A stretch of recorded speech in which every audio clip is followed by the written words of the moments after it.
Welcome to Off the Record with Sharon Stewart, featuring the best in local rock and the stories behind the sound. Let's go off the record.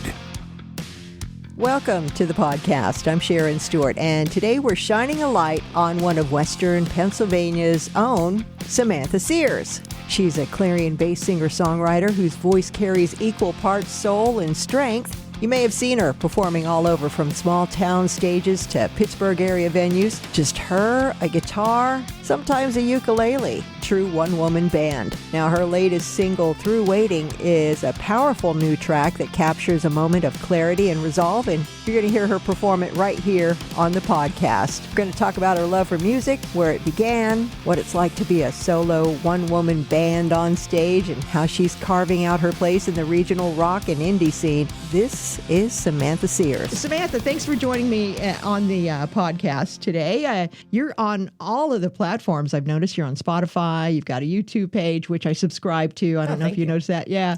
But Samantha, so you're from the Clarion area? Yes, originally from Punxsutawney, but okay. lived in Clarion for the last 16 years. Oh, really? Okay, so did you graduate from Punxsutawney High School? I did not. We moved to Knox when I was 13. Oh, okay. Went to high school in Knox, went to college at Clarion, and then started doing the music thing. Cool. So where did your love for music first start? Well, my mom always said that I was singing before I could talk.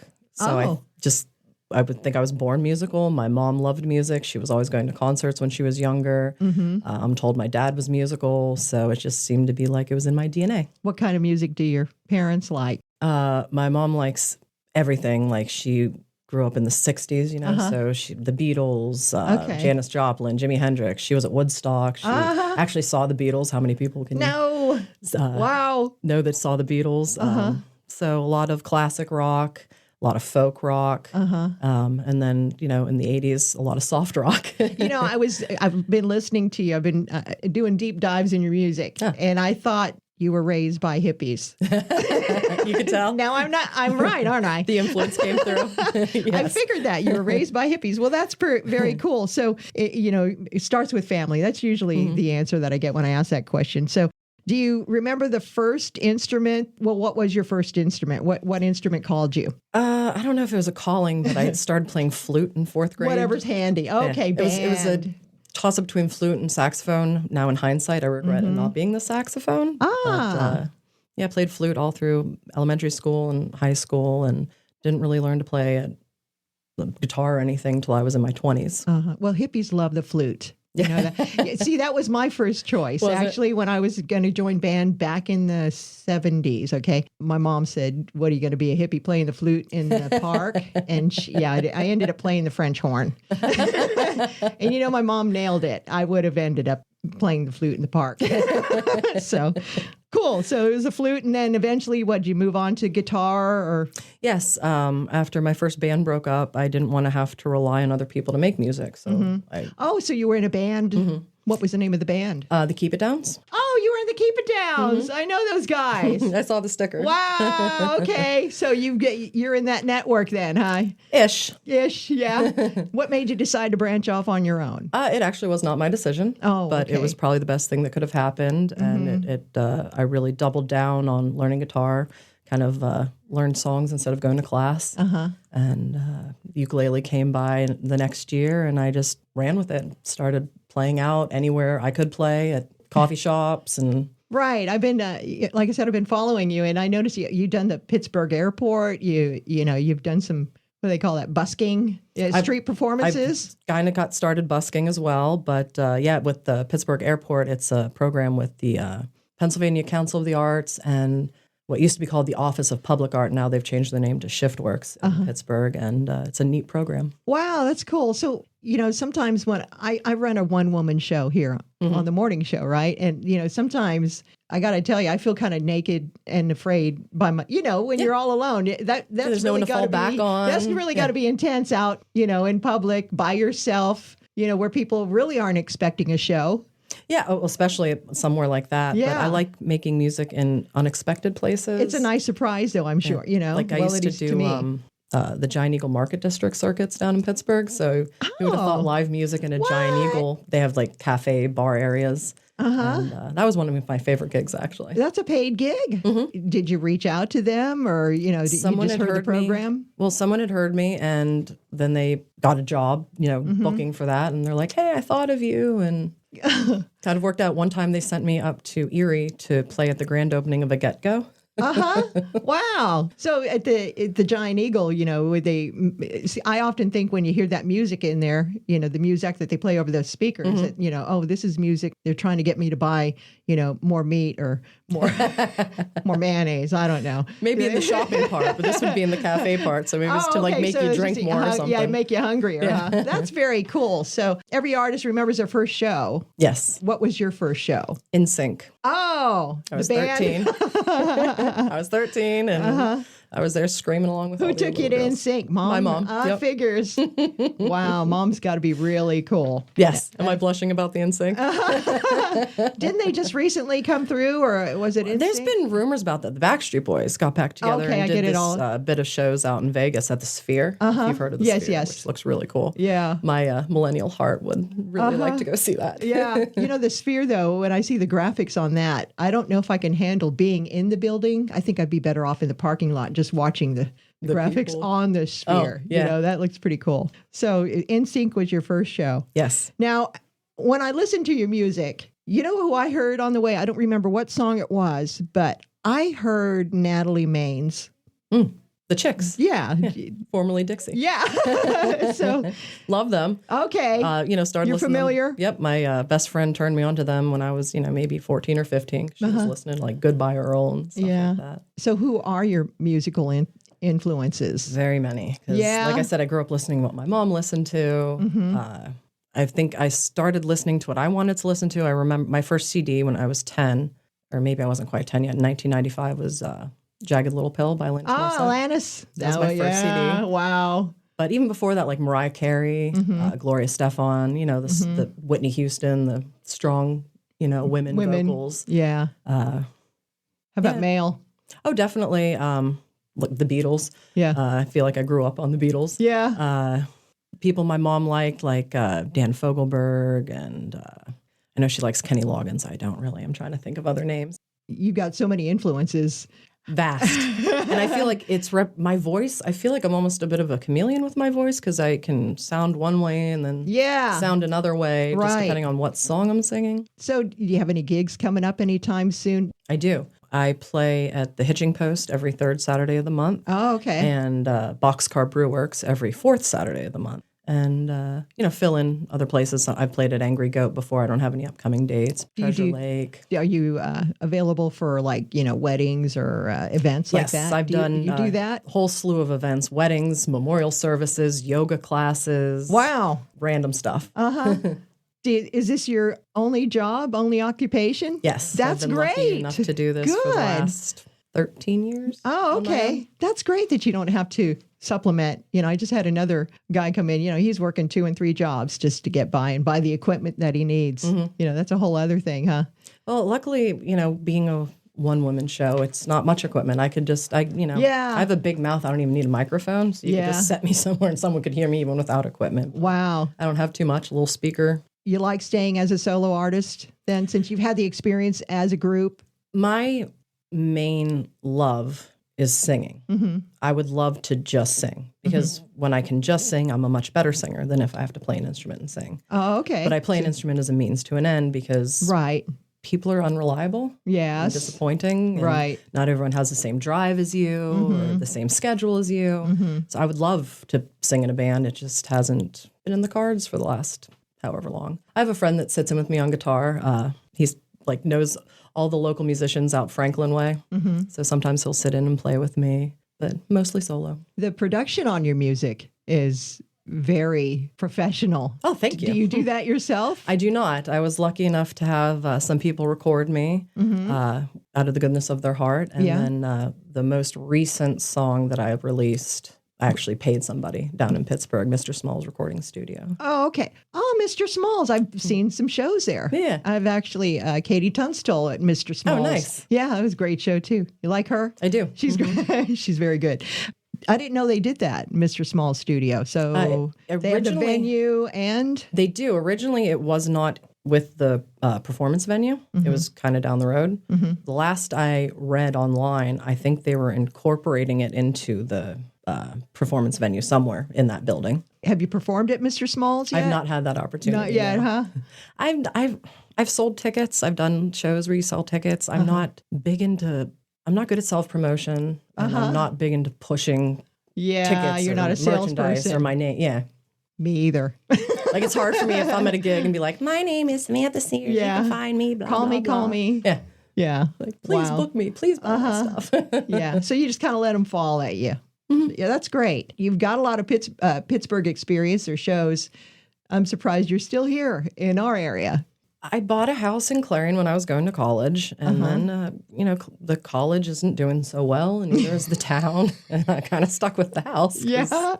What else? Nobody really wants to live in Clarion, but in a way, it's a nice central point. I'm 2 hours from Pittsburgh, 2 hours from Erie, 2.5 from State College.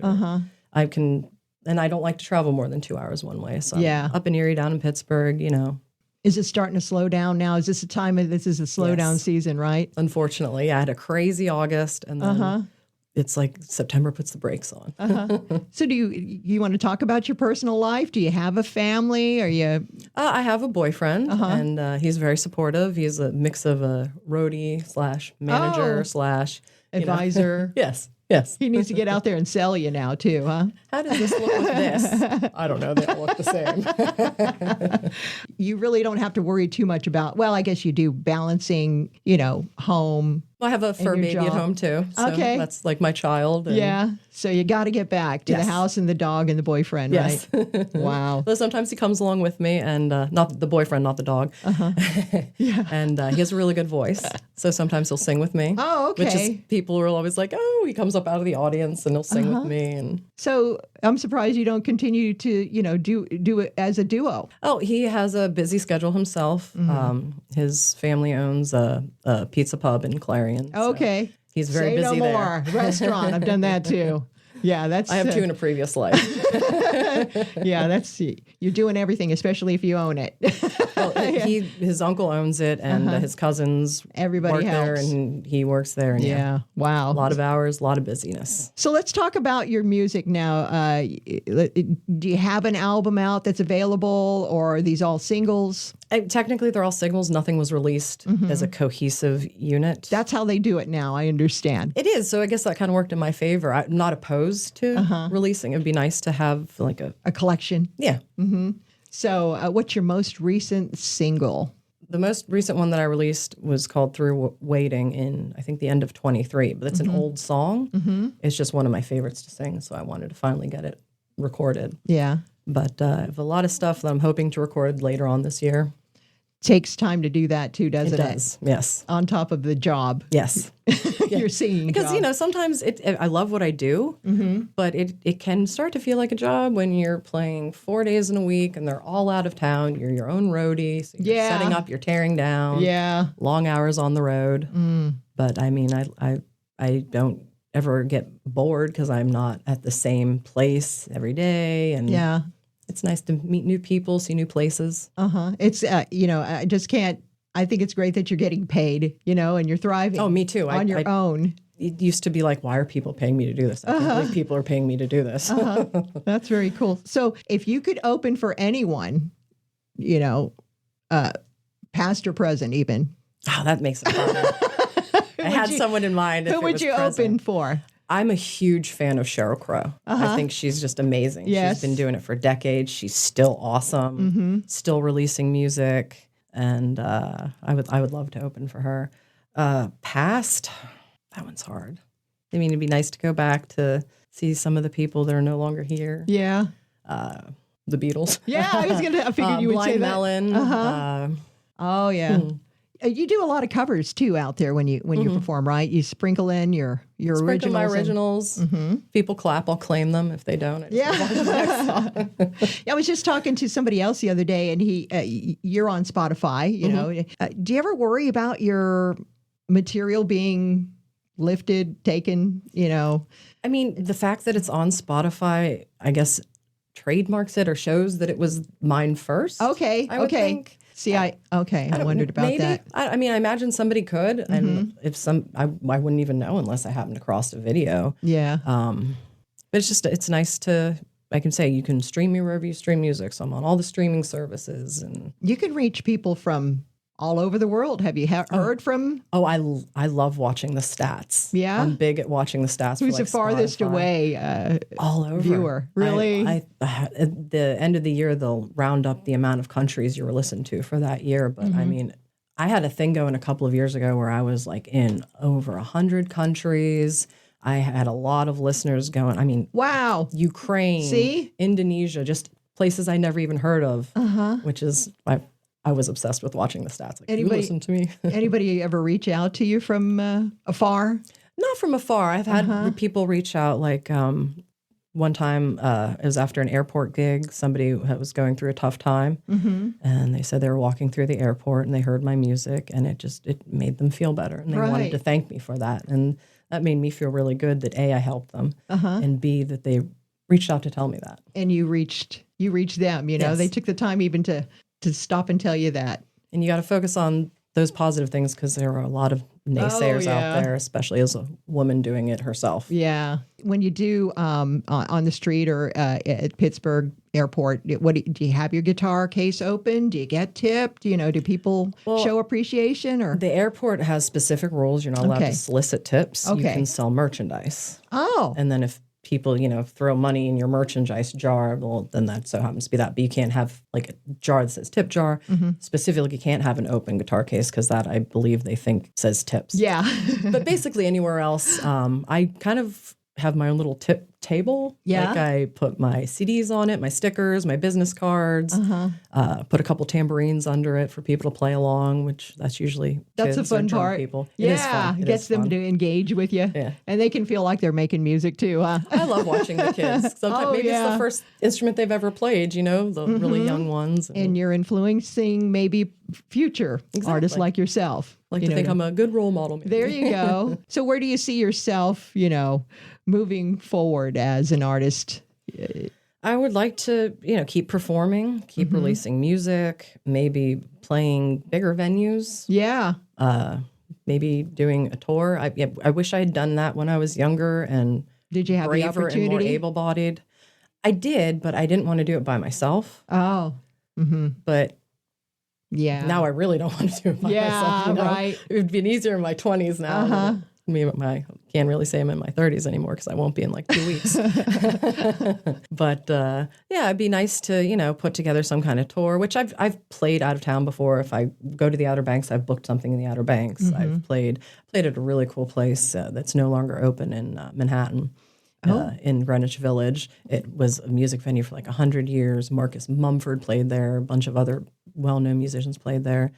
But like everything else in Manhattan, the rent was too high. Yeah. They couldn't afford it, so it had to close. Right. But that was really cool. Have you ever thought about like going to Nashville? Have you ever done that? Or I've not done Austin is the new Nashville.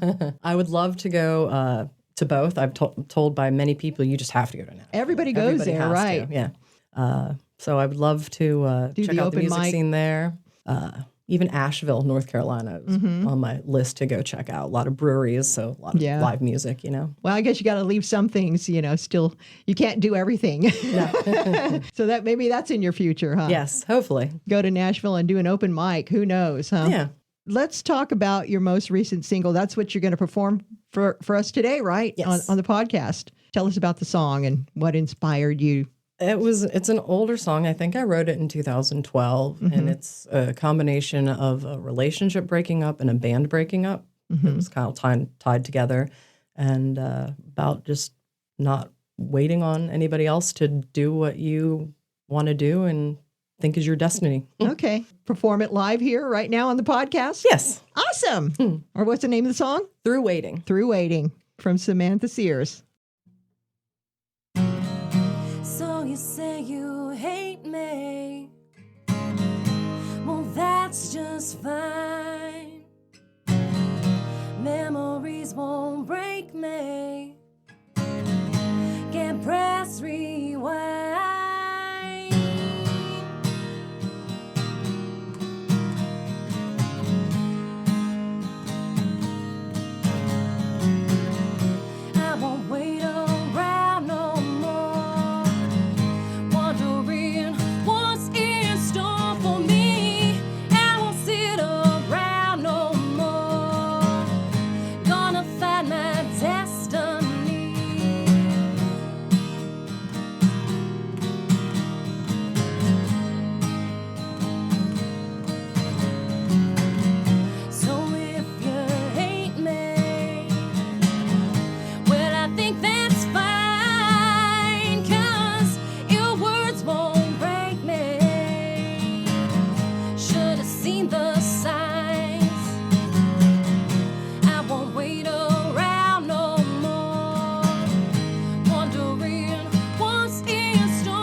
Samantha Sears with her latest single, right? That even though it was released in 2012, you've just recently released it, right? Yes. Okay. So are you still through waiting? Yes. You are. I am.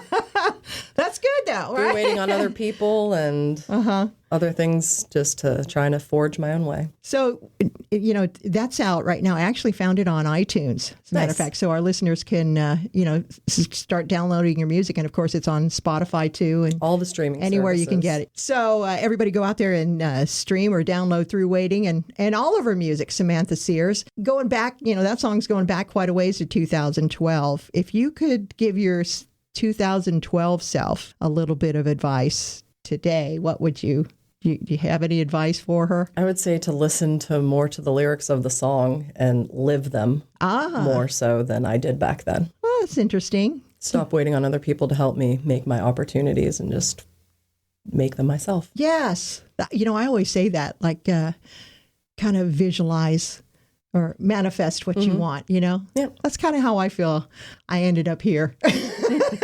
And hey, you've been here a while, so you're doing something right. Something I've always wanted. So yeah, that's good advice to give your young self. So I got to ask about this T-shirt that you're wearing today. It says support women in music. Yes. What's that about? It's an organization in Pittsburgh called Women Who Rock. And they support women artists. They support women's health. A lot of their fundraising efforts go towards women's health, and I think McGee Hospital. And it's just, a great organization that I decided to buy one of their T-shirts because I like their message. Yeah, that is a good message. And it coming from your standpoint as a woman in music, there are struggles for women. Very much so. I think a lot of people don't realize.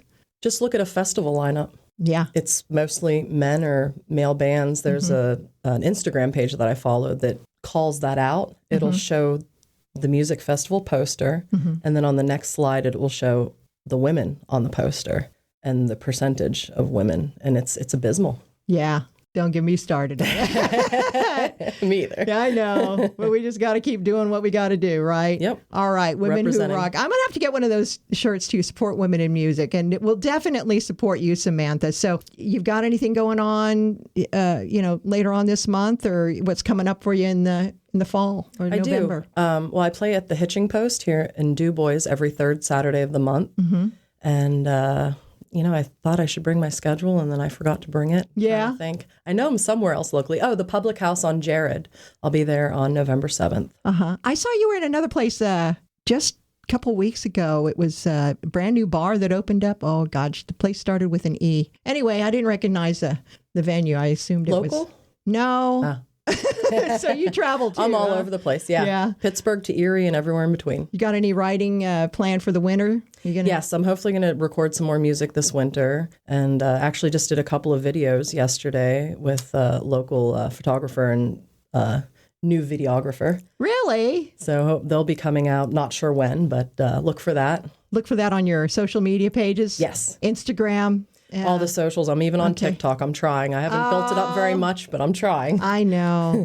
I got on TikTok and then I got right out because I could tell it was going to suck up a lot of my time. It does, because a lot of these you can't cross post. Some of them you can.